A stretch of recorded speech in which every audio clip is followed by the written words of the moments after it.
اہل سنت میں سے اپنے کرندے تیار کرتے ہیں جنہوں نے لبادہ اہل سنت کا پہنا ہوا ہوتا ہے، اور حقیقت میں وہ رافضیت کے گندے نطفے ہوتے ہیں اور صحابہ کی مبارک ہستیوں پہ اپنی ناپاک گندی پلیت زبانوں کو دراز کرتے ہیں، جس کی بہت ساری مثالیں ہمارے سامنے موجود ہیں۔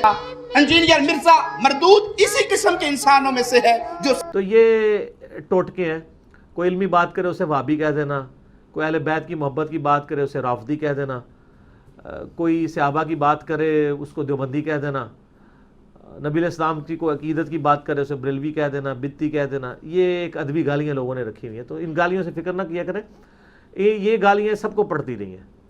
امام شافعی کا شعر تواتر سے اہل سنت کے ہاں نقل ہوا ہے، دیوان الشافعی ان کا اپنا بھی ہے۔ اس کی صحت کی ضرورت ہی نہیں سر، نہ کوئی سند کی ضرورت ہے، کیونکہ اہل سنت کے تمام محدثین اسماء و رجال کے امام تواتر سے اسے نقل کر کے آئے ہیں۔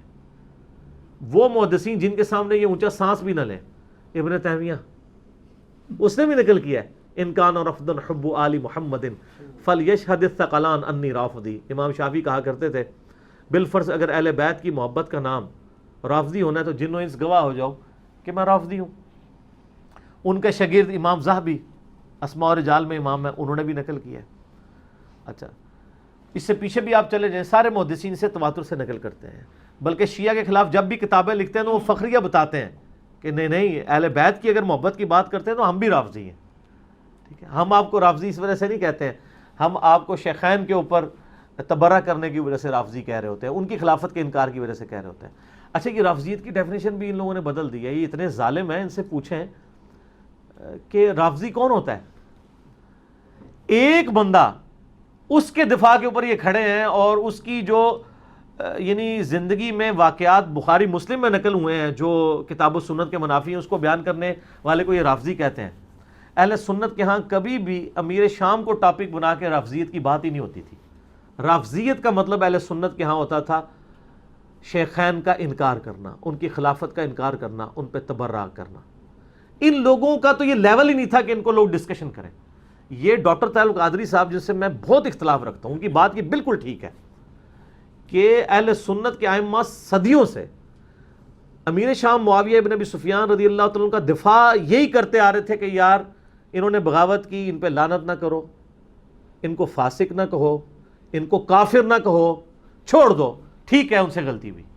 ڈیفینسو موڈ میں رہتے تھے۔ یہ فضائل معاویہ کانفرنس تو اب شروع ہوئی ہے نا، یہ کہتے ہیں 5B کہاں سے آ گیا؟ سر یہ وہیں سے آیا جہاں سے فضائل معاویہ کانفرنس آ گئی ہے۔ اگر فضائل معاویہ کانفرنسز پہلے ہوتی تھیں تو پہلے 5B پہلے ہی آ جانا تھا۔ یہ 5B آیا اسی لیے ہے، تسی کڑایا ہے، ٹھیک ہے نا۔ خلافت و ملوکیت کہاں سے آئی تھی؟ مولانا مودودی نے خلافت و ملوکیت کب لکھی؟ جب خلافت معاویہ اور یزید کتاب لکھی، محمود احمد عباسی نے جو منکرین حدیث تھا اور محدثین سے بغض رکھتا تھا، اہل بیت کا دشمن تھا، اس کے جواب میں 1967 میں مودودی صاحب نے خلافت و ملوکیت لکھی ہے۔ ہم نے بھی یہ جو ہے ناسبیوں کے رد میں لکھی ہے۔ ناسبیت تو مجھ سے پہلے دنیا میں پائی جاتی تھی، ان کو کوئی نہیں کہتا۔ ڈاکٹر ذاکر نائک نے 2009 میں جب فتنہ اٹھایا، میں ان کی بڑی عزت کرتا ہوں، لیکن ان کو کسی نے نہیں سمجھایا۔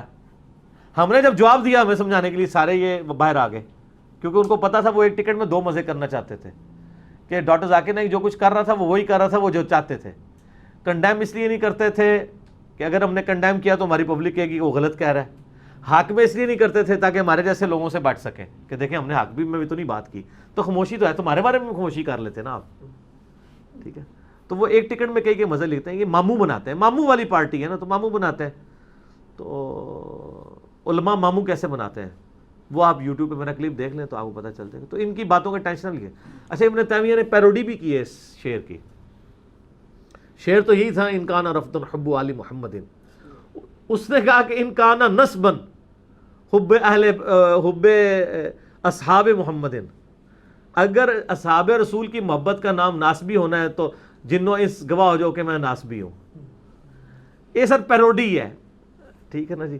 اور پیروڈی جو ہوتی ہے وہ پیروڈی ہوتی ہے، اس کے لیے اتنی کافی ہے کہ اسے پیروڈی کہا جائے، ٹھیک ہے نا۔ وہ جیسے آپ پتہ ہے نا، وہ ہمارے وہ معین اختر بھی اس طرح کے وہ اوریجنل گانوں کے بھی نیگیٹو گانے بنا رہے ہیں، تو یہ بس نیگیٹو ایک گانا ہے، اس کو گانے کے طور پہ گائیں۔ یہ دنیا میں کبھی یہ معاملات نہیں رہے ہیں، یہ کبھی ہمارے اہل سنت کے ائمہ نے نہیں کہا، ٹھیک ہے۔ بلکہ اہل سنت کے ائمہ تو یہی بات کرتے رہے ہیں کہ علی سے محبت نہیں رکھے گا مگر مومن، علی سے بغض نہیں رکھے گا مگر منافق، اس لیے کہ حضرت علی ہی کنٹراورشل ہے اہل سنت میں۔ اہل سنت میں حضرت ابوبکر اور عثمان کنٹراورشل ہے ہی نہیں ہے، کون سنی ہے جو ان کو نہیں مانتا؟ مسئلہ یہاں پہ آ کے پڑتا ہے، اس لیے حدیثیں بھی انہی کے بارے میں، ٹھیک ہو گیا۔ اور وہ جو حدیث ہے طبرانی کے اندر تو مرفوع روایت تو کمزور ہے، لیکن جو موقوفاً روایت فضائل صحابہ احمد بن حنبل کی کتاب میں ہے کہ اے علی تیری وجہ سے 2 فرقے، نبی الاسلام نے ان سے یہ بات کی تھی اور حضرت علی خود اپنے بارے میں کہہ رہے ہیں کہ میری وجہ سے 2 فرقے گمراہ ہوں گے، ایک میری محبت میں غلوف کر کے، ایک میری دشمنی میں غلوف کر کے، اور میری وجہ سے 2 فرقے دوزخ میں جائیں گے، ایک میری محبت میں غلوف کر کے، ایک میری دشمنی میں، یعنی رافضی اور ناصبی۔ ہمیں صرف رافضیوں کا بتایا گیا تھا، ناصبیوں کا بتایا اس لیے نہیں گیا تھا کہ جو بتا رہے تھے وہ خود تھے، تو انہوں نے کیوں بتانا تھا؟ جب کوئی پوچھ رہا تھا وہ کہتے تھے وہ خارجی ہوتے تھے نا، وہ ہیں، تو خارجی تو سن نسائی میں حدیث ہے قیامت تک رہیں گے، آج کتنے خارجی؟ یہی لوگ ہیں۔